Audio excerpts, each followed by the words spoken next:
Mamá, me debes esto. Una madre que ama de verdad sustenta a sus hijos para siempre. Esas fueron las palabras exactas que Patricia me dijo mientras el juez firmaba la orden judicial que me obligaba a pagarle pensión alimenticia. Mi propia hija, de 32 años, viviendo en el apartamento que yo le compré con el sudor de 15 años de trabajo, me estaba cobrando por haberla traído al mundo. Y lo más indignante de todo es que el juez le dio la razón.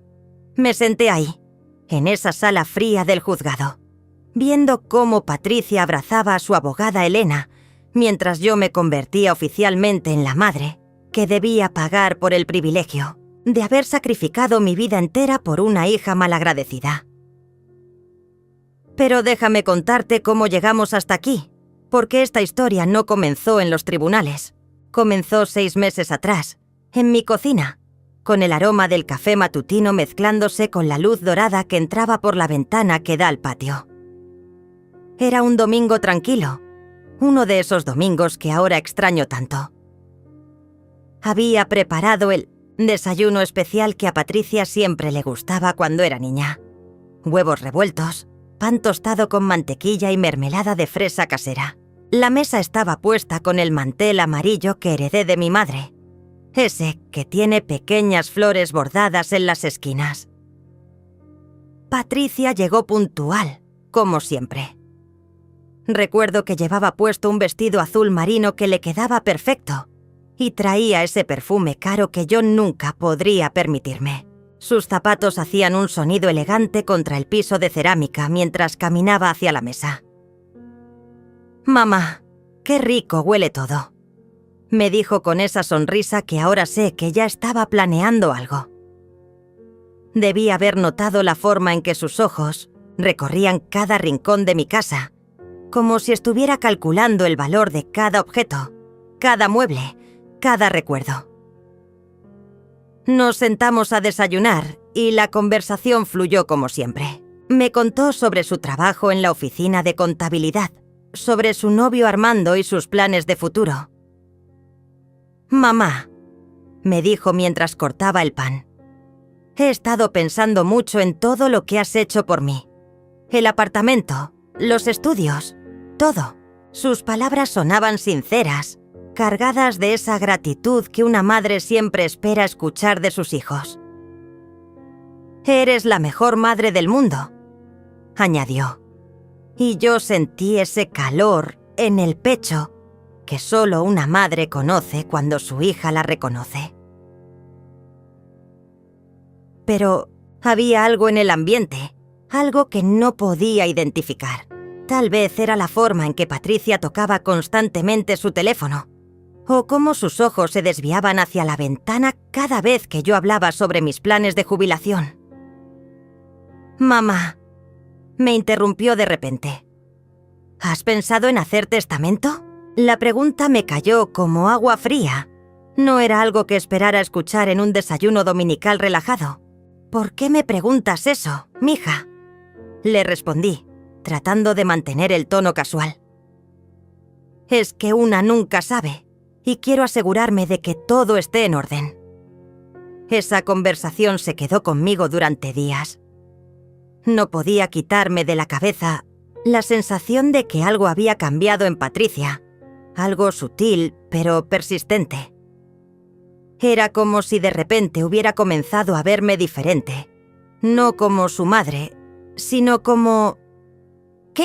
No podía definirlo entonces, pero ahora sé que me veía como una fuente de ingresos, como una inversión que debía seguir generando dividendos.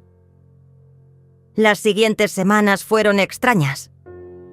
Patricia comenzó a visitarme más seguido, pero las visitas tenían un propósito diferente. Llegaba con carpetas, papeles, documentos importantes que necesitaba que yo firmara.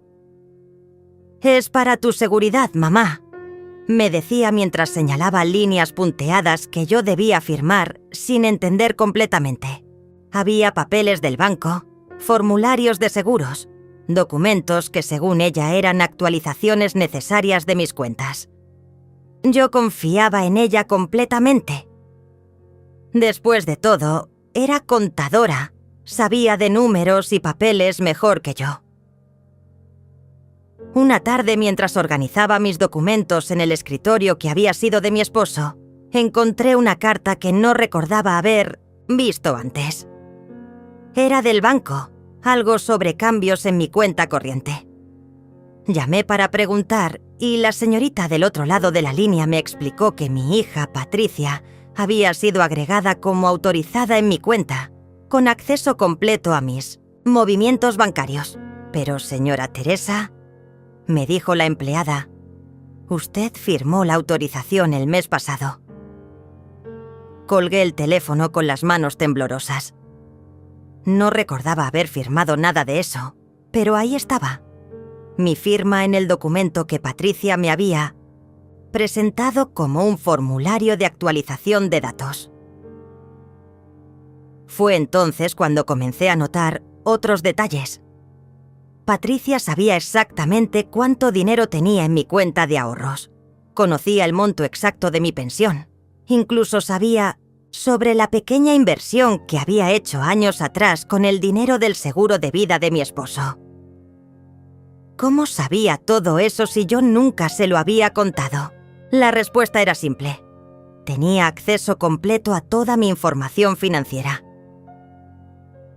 Una noche, no pude dormir pensando en todo esto. Me levanté a tomar agua y vi una luz en el apartamento de Patricia, que está justo enfrente al mío.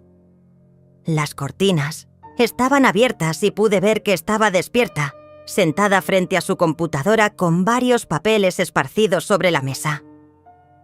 Eran casi las 2 de la madrugada. ¿Qué podía estar haciendo a esas horas? Al día siguiente, cuando le pregunté casualmente cómo había dormido, me dijo que había tenido una noche tranquila y que se había acostado temprano. La primera mentira directa que me decía, y yo la detecté inmediatamente. Los domingos familiares comenzaron a tener un sabor amargo. Patricia seguía llegando puntual. Seguía trayendo ese perfume caro y esa sonrisa perfecta. Pero yo ya no podía ignorar la sensación de que cada abrazo, cada «te amo, mamá», cada conversación sobre el pasado tenía un propósito oculto. Era como si estuviera actuando, representando el papel de la hija amorosa mientras calculaba algo que yo no podía ver. La confirmación de mis sospechas llegó un martes por la tarde, cuando Carmen, mi vecina de toda la vida, tocó mi puerta con esa expresión que tienen las personas cuando traen noticias que preferirían no dar. «Teresa», me dijo mientras aceptaba la taza de té que le ofrecí. «Necesito contarte algo que vi, pero no sé cómo decírtelo». Sus manos temblaban ligeramente mientras sostenía la taza, y sus ojos evitaban los míos. Carmen y yo habíamos compartido 30 años de vecindad. Habíamos criado a nuestros hijos prácticamente juntas. Así que cuando ella tenía esa expresión, yo sabía que algo grave estaba por venir. «Vi a Patricia salir de tu apartamento el viernes pasado», comenzó Carmen eligiendo cada palabra cuidadosamente. «Tú no estabas, porque te vi salir hacia el mercado una hora antes. Pero ella tenía llaves, y estuvo ahí dentro por casi 2 horas». Mi estómago se contrajo. Yo no le había dado llaves adicionales a Patricia, solo tenía las que le había dado años atrás para emergencias. «No sería nada raro», continuó Carmen. «Pero es que la vi sacar cajas, como si estuviera buscando algo específico. Esa noche no pude comer. Me quedé sentada en mi sala, mirando cada rincón, cada cajón, cada espacio donde guardaba mis documentos importantes. ¿Qué había estado buscando Patricia en mi casa? ¿Qué necesitaba que no podía simplemente pedirme? Al día siguiente, decidí revisar sistemáticamente todos mis papeles. Empecé por el escritorio donde guardaba los documentos más importantes: escrituras, pólizas de seguro, certificados bancarios. Fue ahí donde descubrí que faltaban cosas. El original de 1900, la escritura del apartamento que le compré a Patricia no estaba en su lugar. Tampoco estaba la copia de mi testamento, ni los papeles del seguro de vida. Había espacios vacíos en mis carpetas, huecos perfectos donde antes estaban documentos que ahora no podía encontrar. Mi corazón comenzó a latir tan fuerte que podía escucharlo en mis oídos. Patricia había estado en mi casa, revisando mis cosas, y se había llevado documentos específicos. Llamé a Patricia esa misma tarde. «Mija», le dije tratando de sonar casual, «¿no habrás visto los papeles del apartamento cuando viniste el viernes? No los encuentro». Hubo un silencio del otro lado de la línea, un silencio demasiado largo para ser natural. «¿Qué papeles, mamá? Yo no he estado en tu casa desde el domingo pasado». Otra mentira, directa y fría. «Ah, debe ser mi memoria. Entonces», respondí, pero ya sabía que Patricia me estaba mintiendo conscientemente. Esa noche, Carmen volvió a tocar mi puerta. Esta vez traía más información y su expresión era aún más grave. «Teresa, hay algo más que necesitas saber. Esta mañana vi a Patricia salir de la oficina del abogado de la esquina, esa oficina donde trabaja Elena Rodríguez. Elena Rodríguez era conocida en el barrio por manejar casos difíciles, divorcios complicados, herencias disputadas, ese tipo de asuntos legales que siempre terminan mal para alguien». «¿Estás segura, Carmen?» «Completamente segura. Incluso las vi conversando en la puerta y Patricia tenía una carpeta gruesa en las manos». El mundo comenzó a girar de una manera diferente. Mi propia hija estaba consultando con un abogado. Tenía documentos míos que había tomado sin permiso y me estaba mintiendo sobre sus actividades. Pero, ¿para qué? ¿Qué podía estar planeando? La respuesta llegó más rápido de lo que esperaba. El miércoles siguiente recibí una citación judicial. Un sobre oficial, con sellos y firmas, que me convocaba a comparecer ante el juzgado familiar en un caso iniciado por Patricia Morales contra Teresa Morales. Mi apellido contra mi apellido. Mi propia sangre llevándome a los tribunales. Abrí el documento con manos temblorosas y leí palabras que jamás pensé que vería escritas. Demanda por pensión alimenticia a favor de hija mayor de edad en 1800 y en situación de vulnerabilidad económica y emocional. Patricia me estaba demandando por pensión alimenticia. Según el documento, yo era una madre negligente que había abandonado emocionalmente a mi hija y que ahora tenía la obligación moral y legal de compensar ese abandono mediante un pago mensual. El documento estaba lleno de términos legales que apenas podía entender, pero una cosa era clara. Patricia quería que yo le pagara una mensualidad, como si fuera una niña de 5 años en lugar de una mujer adulta de 32 años, con trabajo estable. La demanda incluía declaraciones que me cortaron como cuchillos. Según Patricia, yo había sido una madre ausente que priorizaba el trabajo sobre la familia.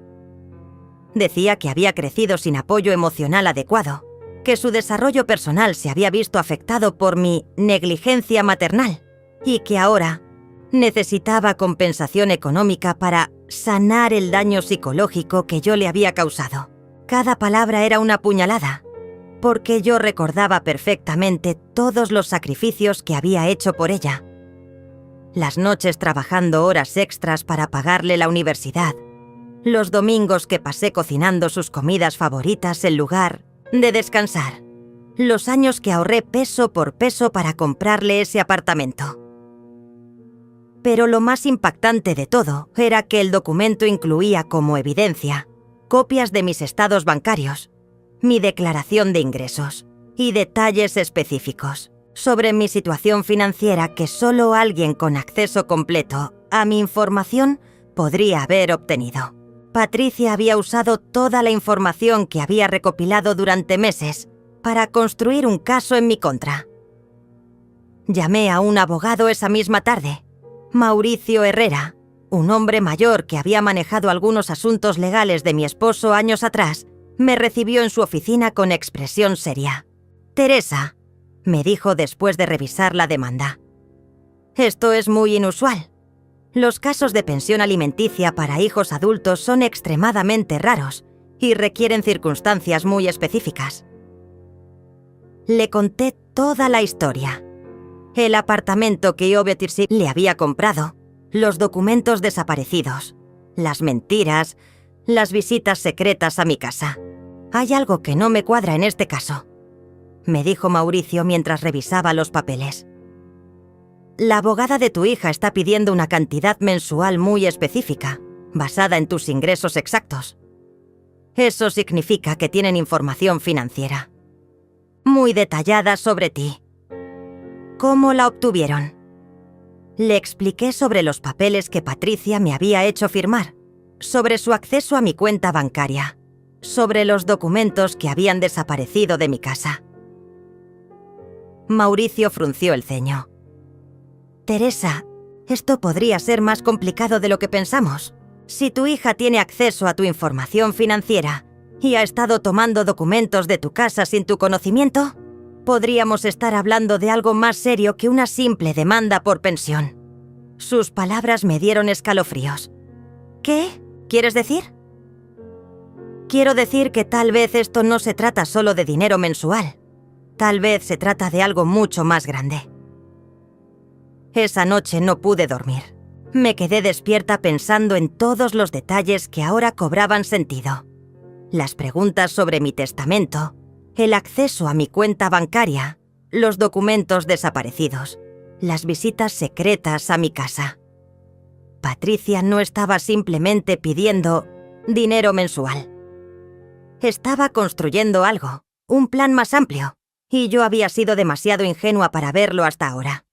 La verdad sobre el plan de Patricia comenzó a revelarse cuando decidí hacer algo que nunca pensé que tendría que hacer: espiar a mi propia hija.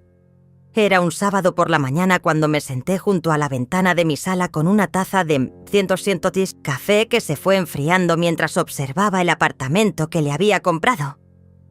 Desde mi posición podía ver perfectamente su ventana principal, y lo que vi me heló la sangre. Patricia estaba reunida con Elena, su abogada, pero no estaban solas. Había un hombre mayor que no reconocí, vestido con traje, y una mujer joven con carpetas y una cámara profesional. Estaban filmando algo, y Patricia estaba llorando frente a la cámara. Pero no eran lágrimas reales, porque entre tomas la veía reír y conversar normalmente con los otros. Estaba actuando, creando evidencia falsa, grabando testimonios que, sin duda, usaría en mi contra durante el juicio. Me quedé ahí por 3 horas, documentando mentalmente todo lo que veía. La sesión de grabación duró casi 2 horas, y pude ver cómo Patricia cambiaba de ropa 2 veces, como si estuvieran filmando diferentes episodios de su supuesto sufrimiento. En un momento dado, la vi señalar hacia mi ventana mientras hablaba, con gestos dramáticos frente a la cámara. Estaba construyendo una narrativa, y yo era la villana de su historia. El lunes siguiente, Carmen me trajo información que confirmó mis peores sospechas. Su prima trabajaba en la inmobiliaria del centro, y había visto algo que me preocupó profundamente. «Teresa», me dijo Carmen con voz temblorosa. «Patricia estuvo en la inmobiliaria preguntando sobre el valor actual del apartamento que le compraste. Pero no solo eso, también preguntó sobre los trámites para venderlo». Mis piernas se volvieron de gelatina. Patricia estaba evaluando vender el apartamento que yo le había comprado con tanto sacrificio. Pero, ¿cómo podía venderlo si yo nunca había transferido oficialmente la escritura a su nombre? La respuesta llegó cuando revisé mis documentos más cuidadosamente y descubrí algo que me dejó sin respiración. Entre los papeles que Patricia me había hecho firmar durante esas visitas rutinarias, había un documento de transferencia de propiedad.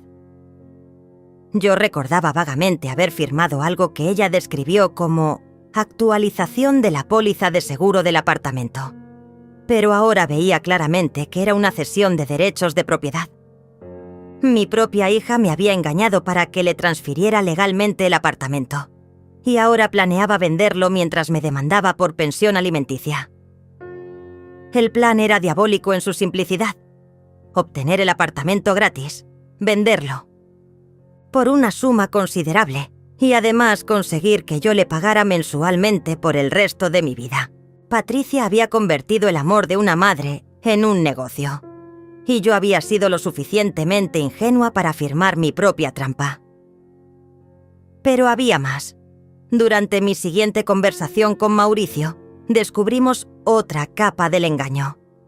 «Teresa», me dijo revisando los documentos que Patricia había presentado en la demanda, «tu hija declaró ante el juzgado que no tiene ingresos estables y que depende completamente de ti. Pero según mis investigaciones, ella trabaja a tiempo completo en una oficina de contabilidad con un salario bastante decente».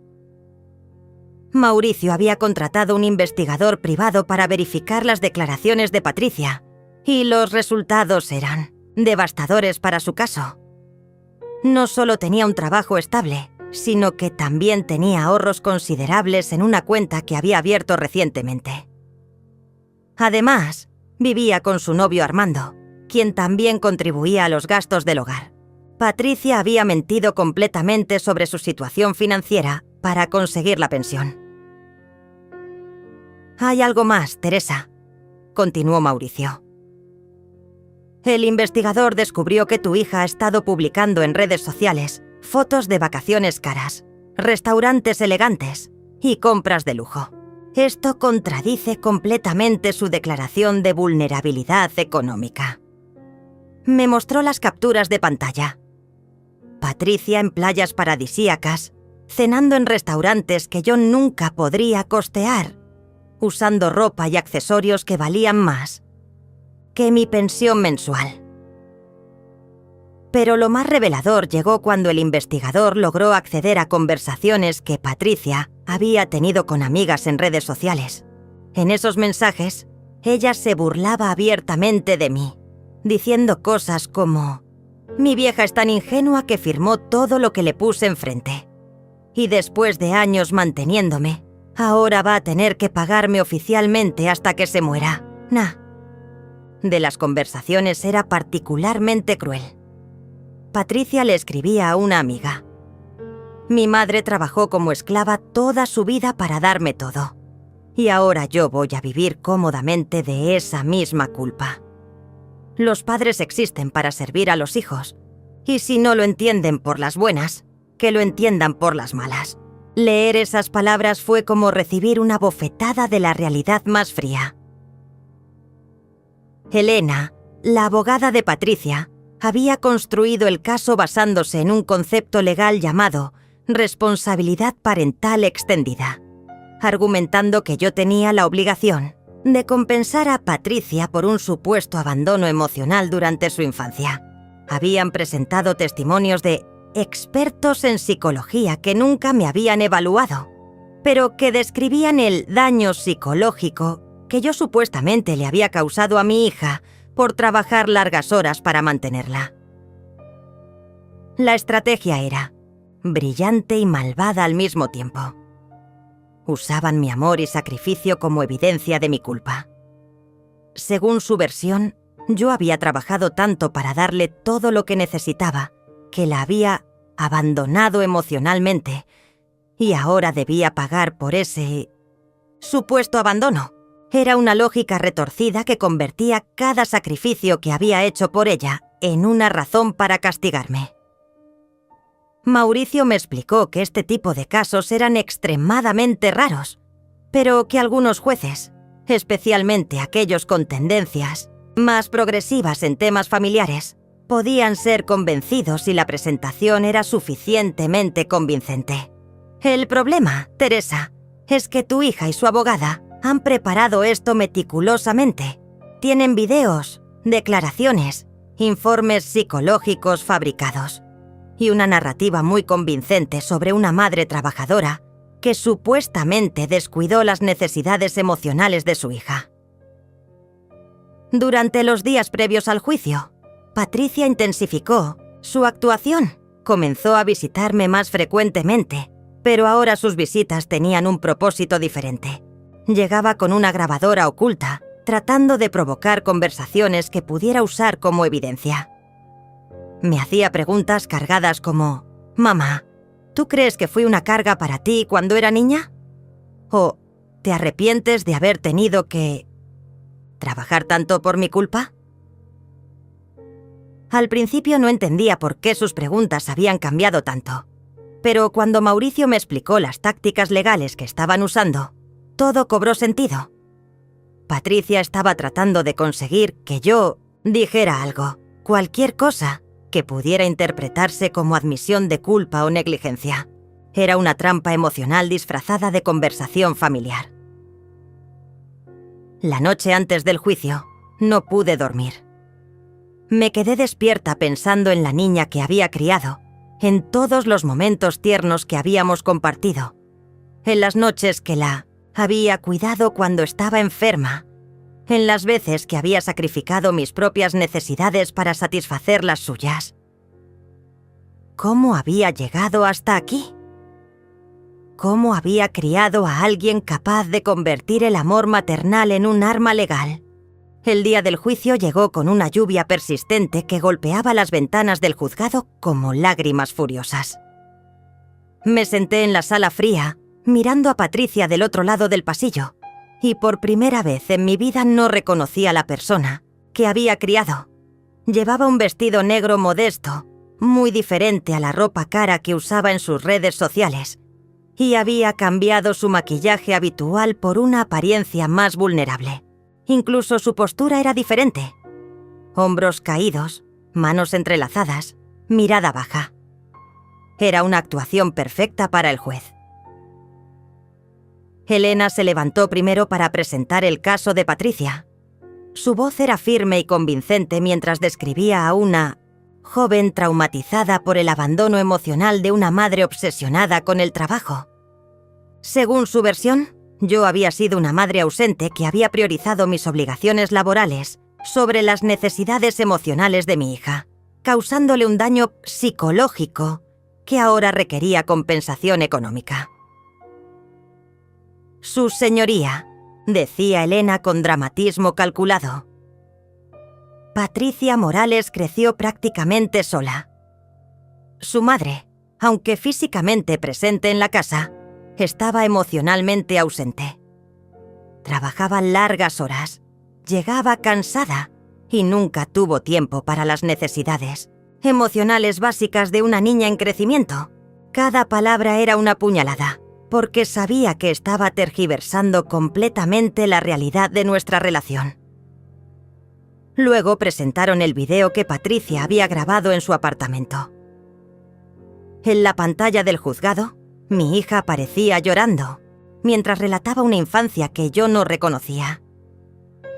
Hablaba de noches sola, esperando que mamá llegara del trabajo, de cenas frías porque ella nunca tenía tiempo de cocinar, de cumpleaños olvidados y eventos escolares perdidos. Cada recuerdo era una mentira cuidadosamente construida, pero su actuación era tan convincente que incluso yo comencé a dudar de mis propios recuerdos. El momento más doloroso fue cuando Patricia miró directamente a la cámara y dijo: «Yo solo quiero que mi madre entienda que ser padre no termina cuando el hijo cumple 18 años. Una madre de verdad cuida a sus hijos toda la vida. Y si no lo hizo cuando debía, tiene la obligación de compensar ese vacío ahora». Sus lágrimas parecían tan reales que por un momento casi creí que realmente se sentía abandonada. Elena continuó presentando evidencias del supuesto abandono. Certificados escolares donde aparecía como mi representante en eventos que supuestamente no había atendido, pero yo recordaba claramente haber estado ahí. Fotografías de Patricia niña, sola, en cumpleaños, donde habían cortado cuidadosamente a todas las personas que estábamos celebrando con ella. Y testimonios de vecinos que habían sido manipulados para declarar que me veían siempre trabajando. Nunca con la niña. Cuando fue mi turno de testificar, Mauricio me había preparado para mantener la calma. Pero escuchar esas mentiras sobre mi propia vida era casi insoportable. «Señora Teresa», me preguntó Elena durante el contrainterrogatorio, «¿usted trabajaba más de 10 horas diarias cuando Patricia era niña?» «Sí», respondí, «pero lo hacía para poder mantenerla y darle todo lo que necesitaba». ¿Y no considera que una niña necesita tiempo de calidad con su madre más que cosas materiales? Era una trampa perfecta. Si decía que sí, admitía negligencia. Emocional. Si decía que no, parecía una madre insensible que no entendía las necesidades de los niños. Yo le daba todo mi amor disponible, respondí finalmente. Y trabajaba extra para asegurarme de que nunca le faltara nada. Elena sonrió de manera casi imperceptible. Mi respuesta había confirmado exactamente lo que ella quería probar, que yo había priorizado lo material sobre lo emocional. El testimonio de Patricia fue devastador. Subió al estrado con la misma actuación vulnerable que había ensayado y relató una versión de su infancia que sonaba creíble para alguien que no hubiera vivido nuestra verdadera historia. Habló de tardes sola haciendo tareas mientras mamá trabajaba, de noches llorando porque ella llegaba demasiado cansada para escucharme, de una adolescencia criándome prácticamente sola. ¿Qué siente hacia su madre ahora?, le preguntó Elena. Patricia me miró directamente y dijo: amor, pero también dolor. Entiendo que ella hizo lo que creyó mejor, pero eso no borra el daño que me causó. Una madre tiene la responsabilidad de estar ahí emocionalmente para sus hijos, y cuando no cumple esa responsabilidad, debe hacer algo para reparar ese daño. Era increíble cómo había convertido su amor hacia mí en una demanda legal. Mauricio trató de desmontar la narrativa, presentando evidencia de la verdadera situación financiera de Patricia, sus publicaciones en redes sociales y las contradicciones en su testimonio. Mostró al juez las fotos de sus vacaciones caras, sus compras de lujo y sus declaraciones de independencia económica en redes sociales. «Su señoría», argumentó Mauricio, «la demandante no solo no necesita apoyo económico, sino que ha estado viviendo un estilo de vida que su propia madre no puede permitirse». Pero Elena tenía una respuesta preparada para todo. Según ella, las compras y viajes de Patricia eran compensaciones emocionales por el trauma de su infancia, gastos terapéuticos para lidiar con el abandono maternal. Incluso había conseguido un psicólogo que nunca me había evaluado, pero que testificó sobre el patrón típico de comportamiento en hijos de madres emocionalmente ausentes. El momento decisivo llegó cuando Elena presentó lo que llamó la evidencia más contundente. Una grabación de audio donde supuestamente yo admitía haber sido una madre negligente. En la grabación se escuchaba mi voz diciendo: «Tienes razón, tal vez no fui la madre que necesitabas. Tal vez trabajé demasiado y no te presté suficiente atención». El problema era el contexto. Esas palabras habían sido extraídas de una conversación donde Patricia me había hecho sentir culpable por trabajar tanto, y yo había tratado de calmarla diciendo que tal vez podríamos haber hecho las cosas diferente. Pero editada y presentada sin contexto, sonaba como una confesión de negligencia maternal. El juez escuchó todo con expresión seria. Era un hombre mayor, probablemente padre él mismo, y podía ver en sus ojos que la presentación de Elena había tenido impacto. Durante el receso, Mauricio me dijo que el caso estaba más complicado de lo que esperábamos. Teresa, la narrativa que han construido es muy convincente y el juez parece estar considerando seriamente sus argumentos. Cuando regresamos para escuchar el veredicto, mi corazón latía tan fuerte que estaba segura de que todos en la sala podían escucharlo. El juez comenzó a hablar sobre las responsabilidades parentales que no terminan con la mayoría de edad, sobre la importancia del cuidado emocional en el desarrollo infantil y sobre la necesidad de reparar daños causados por negligencia parental. Después de revisar toda la evidencia presentada, dijo el juez, este tribunal encuentra que existe suficiente evidencia para determinar que la demandante sufrió negligencia emocional durante su infancia, negligencia que ha tenido un impacto duradero en su bienestar psicológico. Sentí como si el mundo se desplomara a mi alrededor. Por lo tanto, continuó el juez, este tribunal ordena que la demandada, Teresa Morales, pague una pensión alimenticia mensual de $500 a la demandante, Patricia Morales, hasta que la demandante demuestre independencia económica completa o hasta que se presenten circunstancias que modifiquen esta orden. El martillo del juez resonó como un disparo. Patricia había ganado. Mi propia hija había conseguido que me condenaran a pagarle $500 mensuales por el resto de mi vida, usando como evidencia el amor y sacrificio que había demostrado trabajando incansablemente para darle todo. Salí del juzgado sintiéndome como una criminal convicta.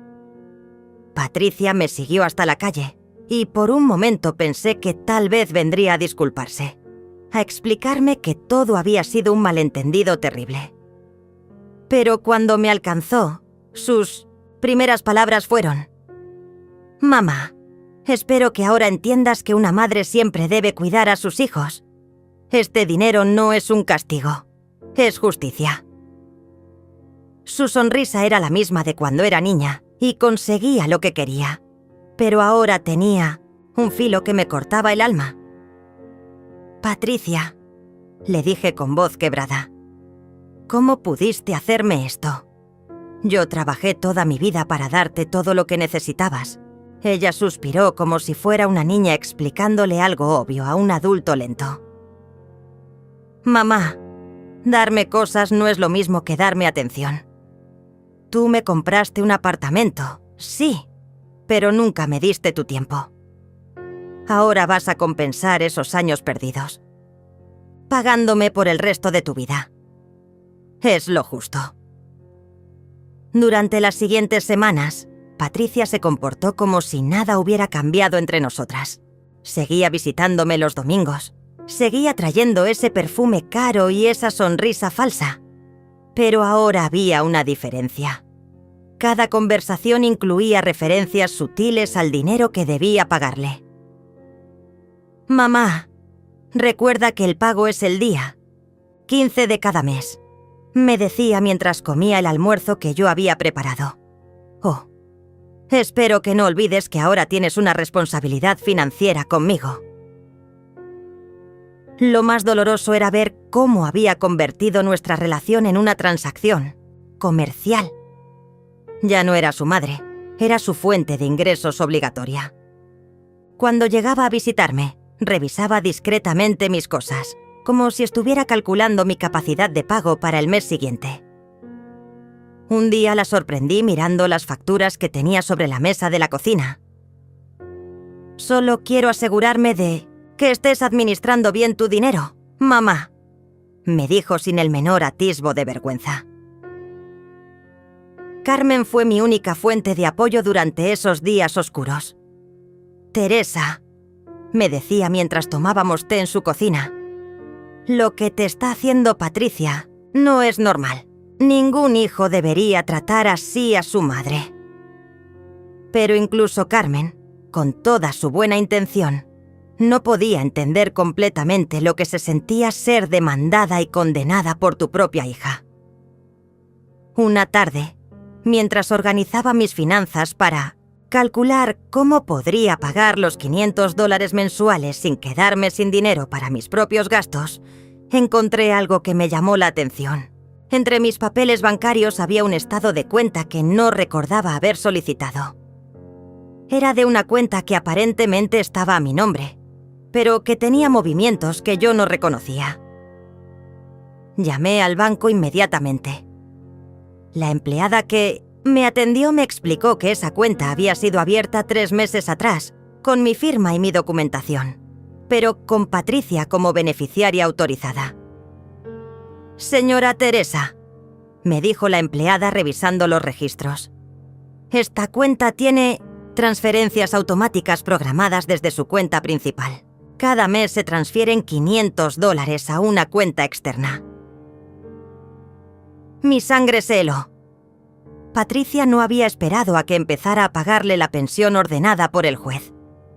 Había estado cobrándose por adelantado durante meses, usando documentos falsificados y mi información personal.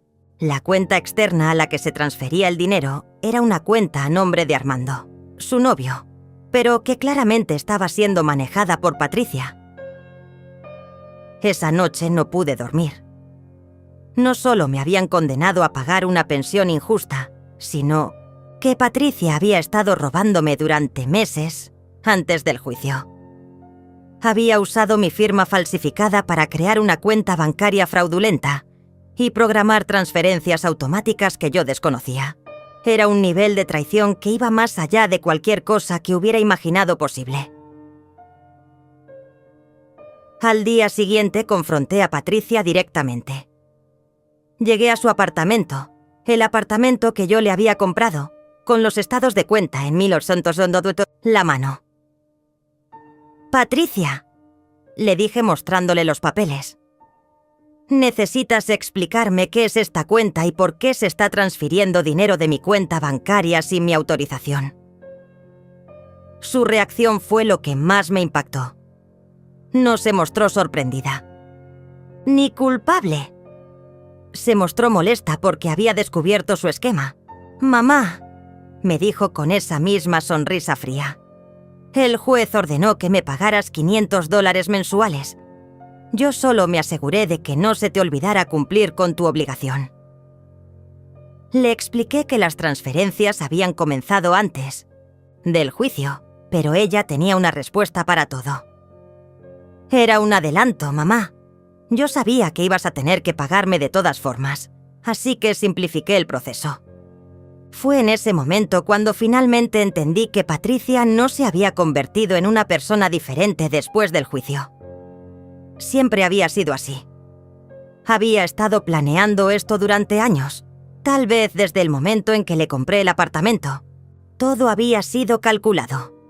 Las visitas frecuentes para conseguir mi información financiera, los papeles que me hizo firmar bajo pretextos falsos, incluso las grabaciones de nuestras conversaciones familiares. Yo no había criado a una hija. Había criado a una estafadora.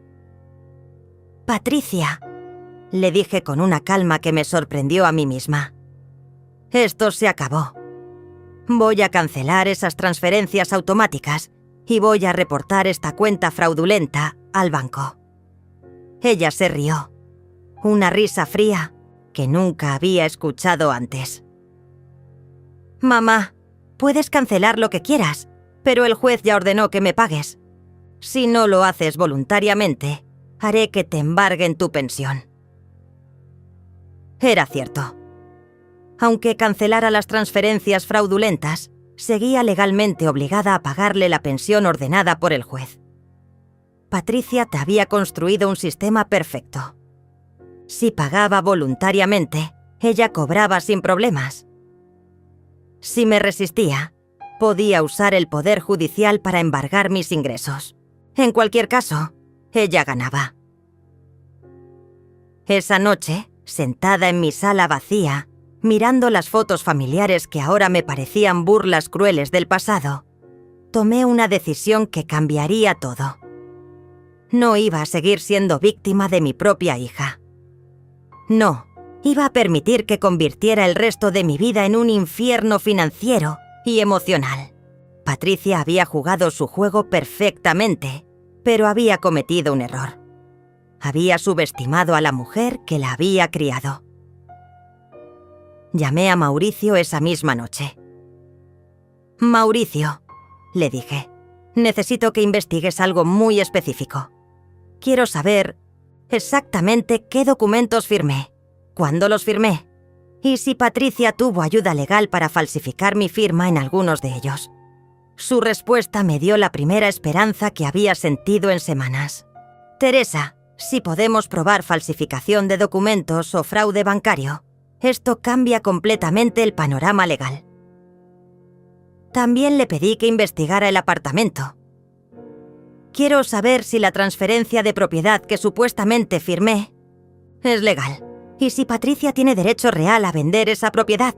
Mauricio me prometió que tendría respuestas en una semana. Mientras tanto, yo comencé mi propia investigación silenciosa.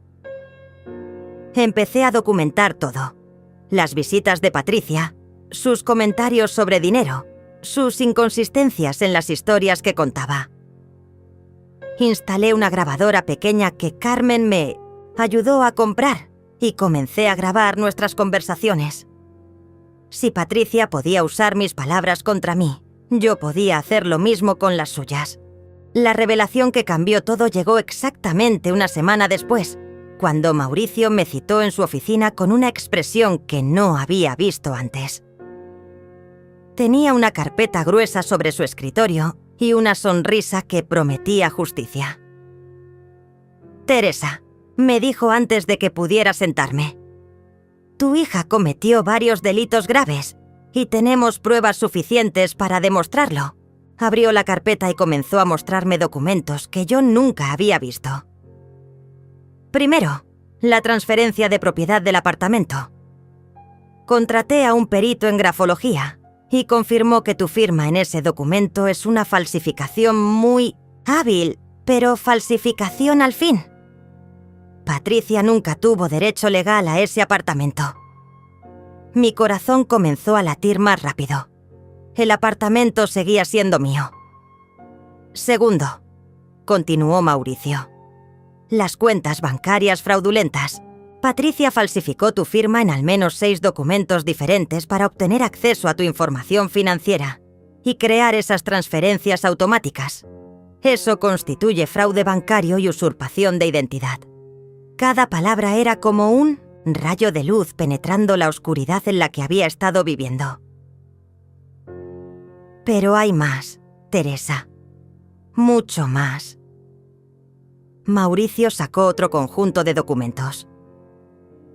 El investigador privado descubrió que Patricia y Elena, su abogada, habían estado planeando esto durante más de un año. Encontramos correos electrónicos entre ellas, donde discuten específicamente cómo manipular el sistema legal para conseguir una pensión de ti. Me mostró impresiones de correos que me cortaron la respiración. En uno de ellos, Patricia escribía a Elena: «Mi vieja es tan sentimental que firmará cualquier cosa si le digo que es para mi seguridad. Ya tengo acceso a toda su información financiera». En otro, Elena le respondía: «Perfecto. Con esa información podemos construir un caso sólido para la pensión. Solo necesitamos crear la narrativa correcta sobre abandono emocional». Pero el correo más devastador era uno donde Patricia describía detalladamente su plan. «Después de conseguir la pensión, voy a vender el apartamento que me compró y mudarme con Armando a otra ciudad. Con el dinero de la venta y la pensión. Mensual. Nunca más voy a tener que trabajar. Mi madre va a mantenerme hasta que se muera. Y después de eso, ya tendré suficiente dinero ahorrado para vivir cómodamente». Elena sabía que estaba participando en un fraude. Me explicó Mauricio. En los correos queda claro que ambas sabían que las declaraciones sobre tu supuesta negligencia eran falsas, pero decidieron seguir adelante de todas formas. Eso las convierte en cómplices de perjurio y conspiración para cometer fraude. La investigación había revelado que Elena tenía un historial de casos similares. Había representado a otros hijos adultos en demandas cuestionables contra sus padres, usando tácticas similares de manipulación emocional y falsificación de evidencia. Patricia no fue su primera víctima, Teresa. Elena ha estado operando este esquema durante años y finalmente tenemos suficiente evidencia para detenerla. Mauricio me explicó que con toda esta evidencia no solo podíamos apelar el veredicto original, sino que podíamos presentar cargos criminales contra Patricia y Elena. Pero hay algo más que necesitas saber antes de decidir cómo proceder. Su expresión se volvió aún más seria. Patricia ya puso el apartamento en venta. Lo descubrimos ayer. Está pidiendo $200,000 por una propiedad que tú pagaste $150,000 hace 5 años. Mi estómago se contrajo. Patricia no solo me había robado dinero mensualmente, estaba a punto de robarme el apartamento completo que yo había comprado con años de sacrificio. ¿Podemos detener la venta? Sí, respondió Mauricio, pero tenemos que actuar inmediatamente. Hoy mismo vamos a presentar una orden judicial para detener la venta y recuperar la propiedad. Esa tarde fuimos directamente al juzgado. Mauricio presentó toda la evidencia de fraude, falsificación y perjurio, junto con las pruebas periciales que confirmaban que las firmas en los documentos de transferencia eran falsas. El juez que revisó nuestro caso era diferente al que había manejado la demanda original, y su reacción fue inmediata y severa. «Esto es extremadamente grave», dijo el juez después de revisar los documentos. «Si estas alegaciones son correctas, estamos ante un caso de fraude sistemático y perjurio, ante un tribunal». Inmediatamente emitió una orden para detener cualquier venta del apartamento y para congelar todas las cuentas bancarias relacionadas con las transferencias fraudulentas. Pero lo más satisfactorio fue cuando el juez ordenó que Patricia y Elena comparecieran ante el tribunal en 72 horas para responder a los cargos de fraude, perjurio y falsificación de documentos. Además, añadió el juez, ordeno una investigación completa de la demanda original para determinar si el veredicto fue obtenido mediante evidencia falsa. Salí del juzgado sintiéndome diferente. Por primera vez en meses, no era la víctima. Era la acusadora. Patricia había jugado su juego perfectamente, pero había subestimado una cosa crucial. Una madre que ha luchado toda su vida por proteger a su familia, también sabe luchar cuando esa misma familia la traiciona. Esa noche, Carmen vino a cenar a mi casa por primera vez en semanas. «Teresa», me dijo mientras levantábamos la mesa, «te ves diferente, te ves fuerte». Tenía razón. Me sentía fuerte. Por primera vez desde que comenzó esta pesadilla, sentía que tenía control sobre mi propia vida. Al día siguiente, Patricia Con apareció en mi puerta. Pero esta vez no traía flores ni perfume caro, ni esa sonrisa falsa. Tenía los ojos rojos de llorar y las manos temblorosas. «Mamá», me dijo con voz quebrada, «necesitamos hablar. Creo que ha habido un malentendido terrible». La dejé entrar, pero no la invité a sentarse. Se quedó parada en mi sala, mirando las mismas fotos familiares que yo había estado mirando durante semanas. Pero ahora era ella quien parecía perdida. «Mamá, sé que estás molesta por lo de la venta del apartamento, pero puedo explicártelo. Armando y yo estábamos pensando en mudarnos y creí que sería mejor liquidar esa propiedad para invertir en algo más grande». Su explicación era patética. Después de todo lo que había descubierto, después de todos los correos electrónicos que había visto, Patricia todavía creía que podía manipularme con mentiras simples. «Patricia», le dije con una calma que me sorprendió, «ya, no necesitas seguir actuando. Sé todo sobre los correos con Elena, sobre las firmas falsificadas, sobre las cuentas bancarias fraudulentas. Se acabó el juego. Su expresión cambió instantáneamente. La máscara de vulnerabilidad se desvaneció y por primera vez vi a la verdadera Patricia, fría, calculadora y completamente sin remordimiento. «Mamá», me dijo con una sonrisa que ya no era dulce sino amenazante. «Puedes saber lo que quieras, pero el juez ya ordenó que me pagues. Esa orden sigue vigente hasta que se demuestre lo contrario. Y mientras tanto, yo voy a cobrar cada peso. ¿Qué me debes? De hecho», continuó, «si tratas de interferir con la venta del apartamento o de detener los pagos, voy a asegurarme de que te embarguen todo lo que tienes. Tengo derecho legal a esa pensión y voy a usar todos los recursos legales disponibles para asegurarme de que me pagues hasta el último centavo». Fue en ese momento cuando finalmente vi quién era realmente mi hija. No era una víctima traumatizada, que necesitaba compensación emocional. Era una estafadora profesional que había usado mi amor maternal como herramienta para robarme. Y ahora que su plan estaba siendo expuesto, estaba mostrando su verdadera naturaleza, despiadada y completamente sin escrúpulos. «Patricia», le dije manteniendo esa calma nueva que había encontrado. «Mañana a las 10 de la mañana tú y Elena van a comparecer ante el juez para responder por fraude, perjurio y falsificación de documentos. Los correos electrónicos que intercambiaron describiendo su plan para estafarme ya están en manos de la fiscalía. Por primera vez desde que la conocía, vi miedo real en los ojos de mi hija. Su arrogancia se desplomó como un castillo de naipes. «¿Qué correos? Yo no sé de qué hablas». Pero su voz tembló y supe que sabía exactamente de qué le estaba Finoz hablando. «Los correos donde le escribes a Elena que soy tan sentimental que firmaré cualquier cosa, Patricia. Los correos donde planean vender el apartamento y vivir del dinero que me roben por el resto de sus vidas».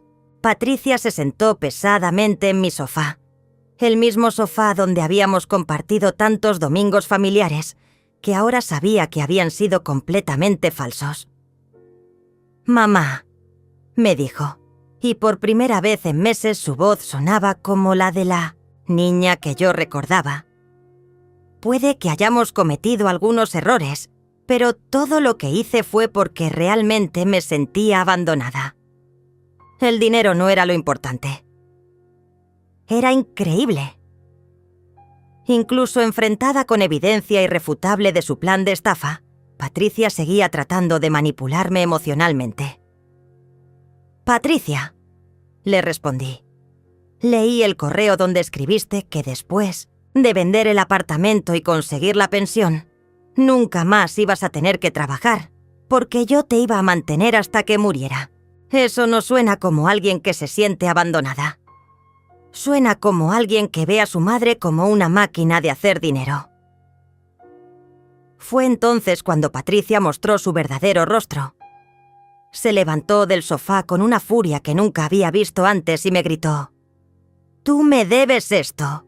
Trabajaste tanto que nunca tuviste tiempo para ser una madre de verdad. Todo lo que conseguí en la vida lo conseguí sola, sin tu ayuda emocional. Es justo que ahora me compenses por todos esos años que me ignoraste». Su grito resonó en mi sala pequeña y súbitamente todo quedó claro. Patricia realmente creía que yo le debía dinero por haber trabajado para mantenerla. En su mente retorcida, cada hora extra que había trabajado para pagarle la universidad, cada fin de semana que había sacrificado para comprarle ropa bonita, cada noche que había llegado cansada después de limpiar oficinas para que ella pudiera tener todo lo que necesitaba, todo eso se había convertido en evidencia de negligencia que merecía compensación económica. «Sal de mi casa», le dije con una voz que no reconocía como mía. «Ahora mismo. y no vuelvas hasta que seas capaz de admitir lo que realmente has hecho». Patricia me miró como si no pudiera creer lo que acababa de escuchar. En 32 años, yo nunca le había levantado la voz ni le había ordenado que se fuera. «No puedes echarme, mamá. Soy tu hija». Pero ya no había súplica en su voz, sino amenaza. «Y soy tu acreedora legal. Tengo derecho a estar aquí, tengo derecho a ese dinero y tengo derecho a vender ese apartamento». Se dirigió hacia la puerta, pero antes de salir se volteó hacia mí. «Mañana voy a ir a ese tribunal. Voy a explicar que todo fue un malentendido y voy a seguir cobrando lo que me debes. Y tú no vas a poder hacer nada para detenerme». Después de que Patricia se fue, me quedé sentada en mi sala por horas, procesando todo lo que había pasado. Carmen tocó mi puerta alrededor de las 8 de la noche, preocupada porque había visto a Patricia salir de mi casa gritando. «¿Qué pasó, Teresa?». Me senté con ella en la cocina y le conté todo. Los correos, el fraude, la audiencia del día siguiente. «Ay, Teresa», me dijo Carmen mientras me servía té. «Esa muchacha siempre me pareció extraña, pero nunca pensé que fuera capaz de esto». Tenía razón. Había señales durante años que yo había ignorado porque no quería ver la verdad sobre la persona que había criado. Patricia siempre había sido manipuladora. Siempre había encontrado formas de conseguir lo que quería usando la culpa y el chantaje emocional. Pero yo había interpretado eso como inteligencia o determinación.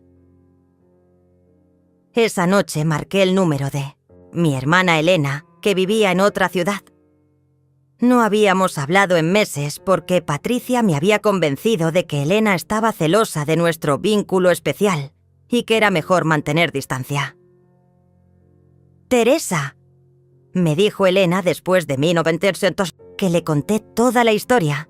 Siempre supe que algo estaba mal con Patricia.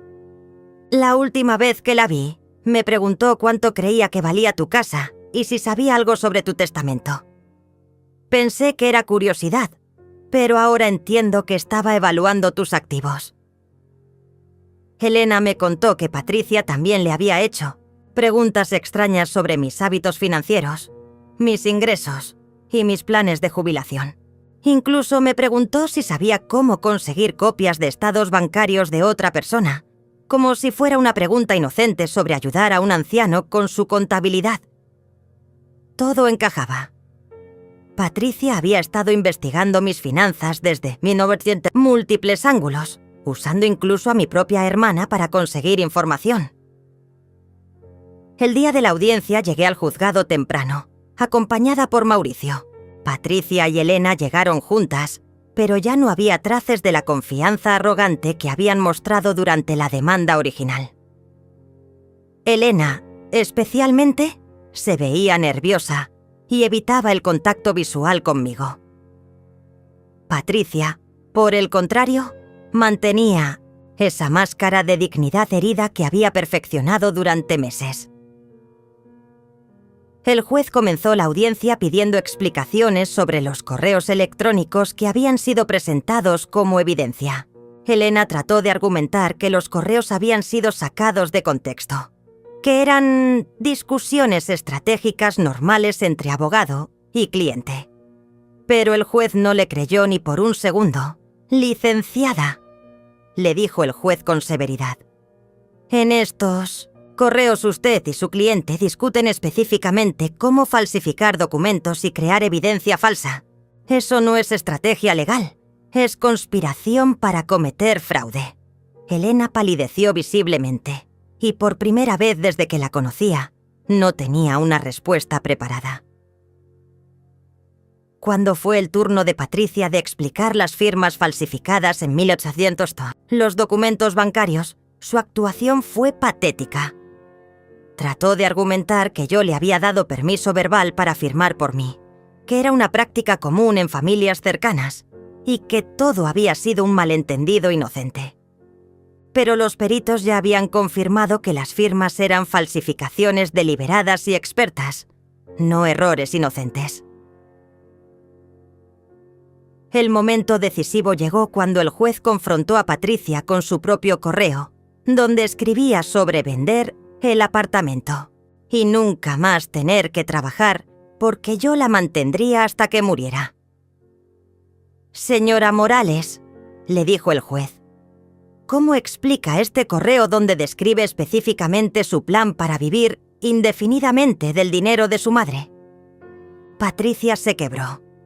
Después de meses de actuación perfecta, finalmente se derrumbó y mostró su verdadera personalidad.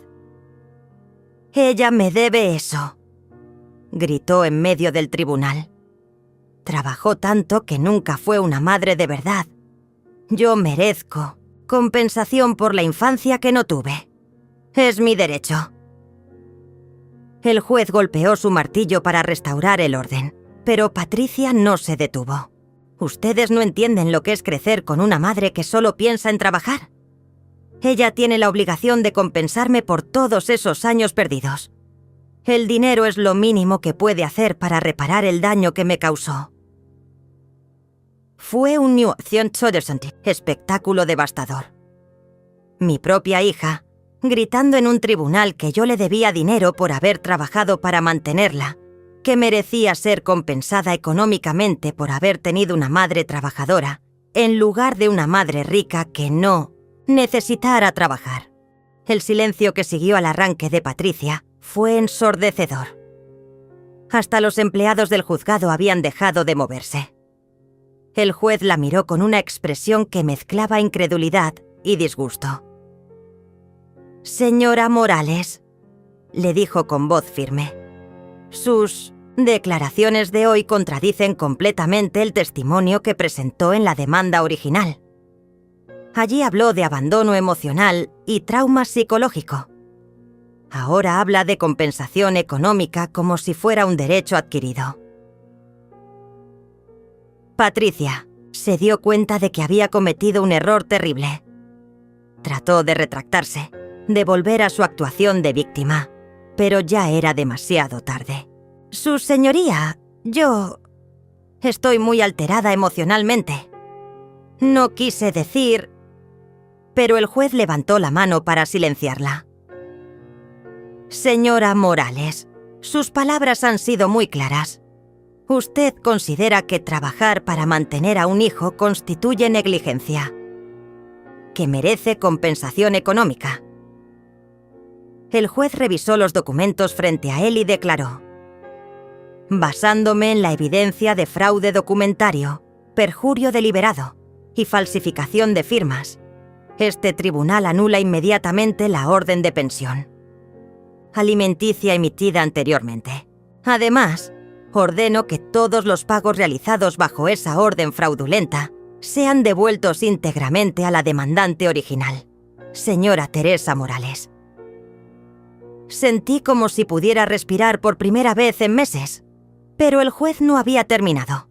«Adicionalmente, confirmo que la transferencia de propiedad del apartamento es completamente nula debido a la falsificación de documentos. La propiedad permanece legalmente a nombre de la señora Teresa Morales». Patricia se desplomó en su silla como si hubiera recibido un golpe físico. «Finalmente», continuó el juez, «ordeno que se abra una investigación penal contra Patricia Morales y Elena Rodríguez por los delitos de fraude, falsificación de documentos, perjurio y usurpación de identidad. Ambas permanecerán disponibles para la justicia hasta que concluya esta investigación». Elena, que había permanecido callada durante todo el procedimiento, finalmente habló. «Su señoría, solicito clemencia para mi cliente. Ella actuó por desesperación emocional, no por malicia». Pero el juez no mostró ninguna simpatía. «Licenciada Rodríguez, los correos electrónicos demuestran premeditación y planificación detallada durante más de un año. Esto no fue desesperación, fue una estafa sistemática». Después de la audiencia, Patricia me siguió hasta el estacionamiento del juzgado. Ya no gritaba, ahora suplicaba. «Mamá, por favor, tienes que ayudarme. Van a quitarme mi licencia de 1800. Trabajo, tal vez me metan a la cárcel. Soy tu hija, no puedes abandonarme ahora». Era increíble cómo había vuelto a convertirse en la niña vulnerable cuando necesitaba algo de mí. «Patricia», le dije deteniéndome junto a mi coche. «Durante meses me convertiste en una criminal en tu historia. Me presentaste como una madre negligente que había traumatizado a su hija y merecía ser castigada económicamente. Ahora que las consecuencias de tus acciones te alcanzan, quieres que vuelva a ser tu madre protectora». La miré directamente a los ojos. «No puedes ser las dos cosas según te convenga». «Pero mamá», insistió con lágrimas que ahora parecían reales. «Todo esto comenzó porque realmente me sentía abandonada. Tal vez tomé las decisiones equivocadas, pero mis sentimientos eran genuinos. Incluso en ese momento, incluso después de haber sido expuesta completamente, Patricia seguía tratando de manipular mi culpa maternal». «Patricia», le respondí, «si realmente te sentías abandonada, había 1000 formas de hablar conmigo sobre eso. Podías haberme dicho directamente que necesitabas más tiempo juntas, más conversaciones, más atención emocional. En lugar de eso, decidiste falsificar documentos, robar mi dinero y llevarme a los tribunales con mentiras». Subí a mi coche. «Esas no son las acciones de alguien que busca sanación emocional. Son las acciones de alguien que busca dinero fácil». Mientras manejaba, de regreso a casa, me sentí extrañamente en paz. Por primera vez en meses, mi futuro me pertenecía otra vez. No tendría que pagar pensión a una hija adulta que había convertido mi amor en un esquema de estafa. No perdería el apartamento que había comprado con años de sacrificio. Y más importante, ya no tenía que vivir con la culpa de haber sido supuestamente una mala madre. Esa noche llamé a Elena, mi hermana, para contarle lo que había pasado en el tribunal. «Teresa», me dijo después de escuchar toda la historia, «siempre me preocupó que Patricia te tuviera tan aislada. Una hija que ama a su madre no trata de separarla de su familia». Tenía razón. Durante años, Patricia le había trabajado sistemáticamente para aislarme de otras relaciones, convenciéndome de que ella era la única persona que realmente me entendía y me amaba. Carmen vino a cenar esa noche para celebrar lo que ella llamaba tu liberación. Mientras comíamos en mi cocina, me di cuenta de cuánto había extrañado estas conversaciones simples con personas que realmente me querían sin agenda oculta. «Teresa», me dijo Carmen, «¿vas a perdonar a Patricia algún día?». Era una pregunta que había estado evitando, pero que sabía que tendría que enfrentar. «Carmen», le respondí después de pensar cuidadosamente, «perdonar no significa permitir que alguien te siga lastimando. Patricia no solo me robó dinero, me robó la tranquilidad, la confianza en mi propia maternidad y la fe en el amor familiar. Tal vez algún día pueda perdonar esas heridas, pero nunca voy a olvidar las lecciones que me enseñaron». Durante las siguientes semanas, comencé a reconstruir mi vida. Cambié todas mis contraseñas bancarias, recuperé el control total de mis finanzas y, más importante, comencé a reconectar con personas que Patricia había logrado alejar de mi vida durante años. Mi hermana Elena comenzó a visitarme regularmente y me di cuenta de cuánto había extrañado tener familia real en mi vida. También comencé a procesar emocionalmente todo lo que había vivido.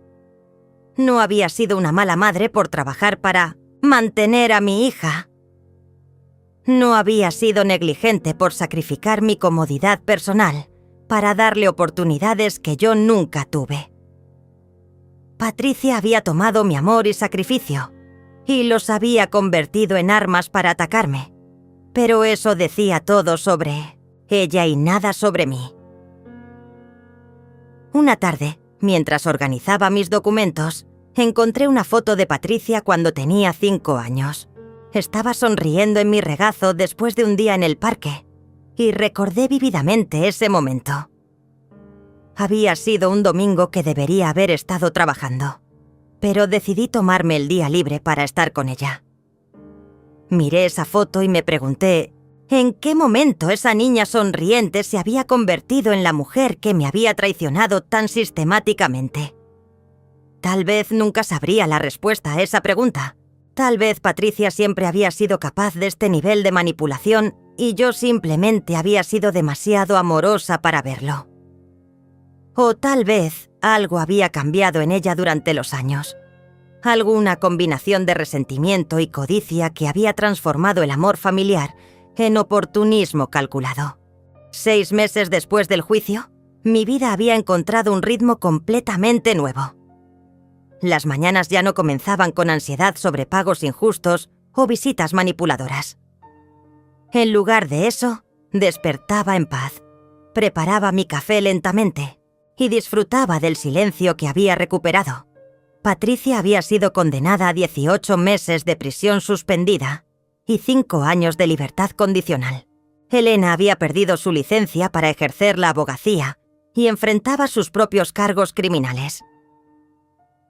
La investigación penal había revelado que Patricia y Elena habían operado esquemas similares con al menos otras 3 familias. Habían perfeccionado el arte de convertir el amor parental en culpa legal y luego transformar esa culpa en dinero. Pero su ambición las había traicionado. Al intentar estafar a múltiples víctimas simultáneamente, habían dejado un rastro de evidencia que los investigadores pudieron seguir fácilmente. Patricia nunca volvió a contactarme después del juicio. No hubo cartas pidiendo perdón. No hubo llamadas llorando arrepentimiento. No hubo intentos de reconciliación. Su silencio fue la confirmación final de que nuestra relación había sido transaccional desde su perspectiva. Cuando ya no pudo extraer beneficio económico de mí, simplemente desapareció de mi vida como si nuestros 32 años juntas no hubieran significado nada. Un día, mientras paseaba por el mercado del barrio, me encontré con una de las amigas de Patricia, de la universidad. «Señora Teresa», me dijo, «supe lo que pasó con Patricia. Quiero que sepa que muchos de nosotros siempre vimos señales de que algo no estaba bien con ella». Me contó que durante la universidad, Patricia había estafado dinero a varios compañeros, con historias inventadas sobre emergencias familiares. Siempre hablaba de usted como su plan de jubilación, como si fuera una broma, pero ahora entendemos que lo decía en serio. Esta conversación me ayudó a entender que los problemas de inmovación de Patricia no habían comenzado con nuestra demanda. Había estado practicando la manipulación y el engaño durante años, perfeccionando sus habilidades con víctimas menores antes de dirigirse hacia su objetivo principal. Yo.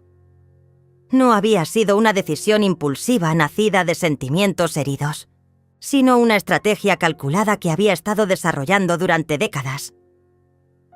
Decidí vender el apartamento que originalmente había comprado para Patricia. No podía soportar la idea de mantener una propiedad que había estado en el centro de tanta traición y dolor. Con el dinero de la venta, compré una casa pequeña en un barrio tranquilo, lejos de los recuerdos tóxicos del pasado. Era una casa con jardín, donde podía plantar las flores que siempre había querido pero nunca había tenido tiempo de cuidar cuando trabajaba tanto. Carmen me ayudó con la mudanza y mientras empacábamos mis pocas pertenencias, encontramos una caja llena de cartas y dibujos que Patricia me había hecho cuando era niña. ¿Vas a quedarte con esto?, me preguntó Carmen. Por un momento consideré conservar esos recuerdos, pero luego me di cuenta de que ya no representaban a la persona real que había criado. eran evidencia de una actuación que había comenzado desde muy temprano. No, le respondí. Esa niña que escribió estas cartas nunca existió realmente. Era solo otra máscara de Patricia. Quemamos las cartas en el jardín esa noche, y mientras las llamas consumían esos falsos recuerdos, sentí que finalmente estaba liberándome del último vínculo emocional con una hija que había resultado ser una extraña. En mi nueva casa, comencé una rutina que nunca había podido permitirme cuando estaba constantemente preocupada por Patricia. Leía libros por placer, no por obligación. Cocinaba comidas elaboradas para mí misma, no para impresionar a visitas manipuladoras. Invitaba a Elena, mi hermana, y a Carmen a cenas sin agenda, solo por el placer de la compañía genuina. También comencé a hacer trabajo voluntario en un centro para ancianos, ayudando a adultos mayores que habían sido víctimas de estafas familiares. Descubrí que mi experiencia con Patricia me había dado una perspectiva única para ayudar a otros que habían pasado por traiciones similares. «Teresa», me dijo una de las mujeres que ayudé, «usted entiende el dolor de una manera que otros no pueden. Sabe lo que se siente ser traicionada por alguien que se supone que te ama». Un año después del juicio, recibí una carta del sistema penitenciario. Patricia había violado los términos de su libertad condicional al intentar contactar a una de sus otras víctimas y ahora enfrentaba prisión real. La carta me pedía que proporcionara una declaración sobre el impacto que sus crímenes habían tenido en mi vida para ayudar al juez a determinar su sentencia. Me senté en mi jardín nuevo, rodeada de las flores que había plantado con mis propias manos, y escribí mi declaración. No fue una carta llena de ira o deseos de venganza. Fue una descripción honesta de cómo Patricia había convertido el amor maternal en una transacción comercial, cómo había usado mi culpa como herramienta de manipulación y cómo había aprendido que amar a alguien no significa permitir que te destruyan. Patricia no necesita más tiempo en prisión, escribí en mi declaración final. Necesita entender que las relaciones familiares no son esquemas de enriquecimiento rápido y que el amor verdadero no se mide en transferencias bancarias. Hasta que aprenda esa lección, seguirá siendo un peligro para cualquier persona que tenga la desgracia de amarla. Envié la carta y nunca supe qué pasó con la sentencia de Patricia. Había decidido conscientemente dejar de seguir su historia. Mi vida ya no giraba alrededor de sus acciones o consecuencias. Por primera vez en décadas, mi vida me pertenecía completamente a mí.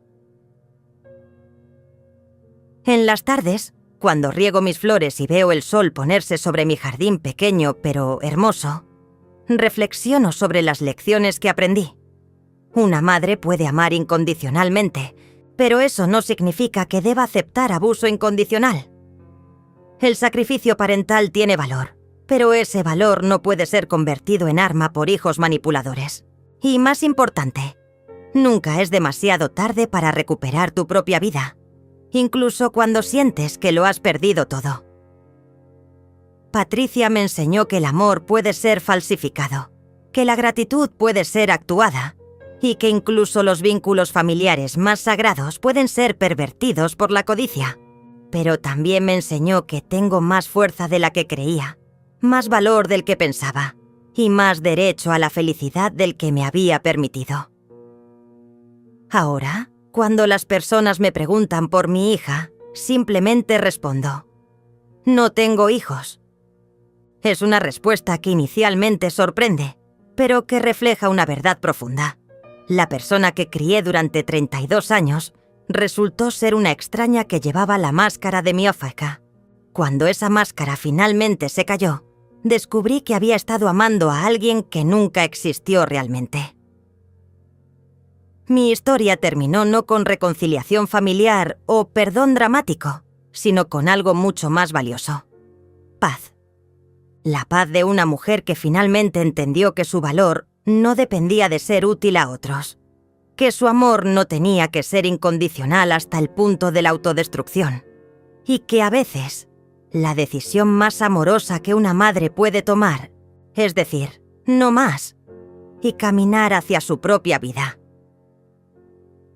En mi jardín florecen ahora las plantas que nunca tuve tiempo de cuidar cuando trabajaba para mantener a Patricia. Son hermosas, prósperas y completamente mías.